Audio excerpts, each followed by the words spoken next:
ఇవాళ ఏదైతే ఈ కార్యక్రమం పెట్టుకున్నామో ఈ కార్యక్రమాన్ని ఫెయిల్ చేసేందుకు అన్ని రకాల ప్రయత్నం చేసిండ్రు. స్థానిక ఎమ్మెల్యేలు, స్థానిక అందరు కలిసి నాయకులు, వాళ్లకు పోలీసులు కూడా కొంత సహకరించారు.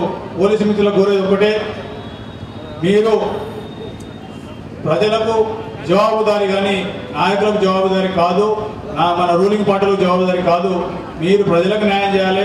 ప్రజల తరఫున ఏది జరిగినా మీకు ముందుండాలి. ఖచ్చితంగా మీ పోలీసు మిత్రులకు తెలియజేసిందంటే ఇవాళ 2 సంవత్సరాల ఇంకొక సంవత్సరంన్నర వాళ్ళు ఉంటారు. సంవత్సరం తర్వాత మేము వచ్చేది ఉన్నది. మేము వచ్చినా కూడా మేము కూడా ఇవన్నీ ఇబ్బందులు ఉంటాయి. కాబట్టి మీరు ఖచ్చితంగా ఇంపార్షియల్గా ఉండి ఎలాంటి ఇబ్బందులు పెట్టకుండా ఈరోజు ఏవైతే చేసిండ్రో అవన్నీ మళ్ళీ పునరాకృతం కాకుండా పునరాకృతం చేయకూడదని మిమ్మల్ని కోరుతున్నాను.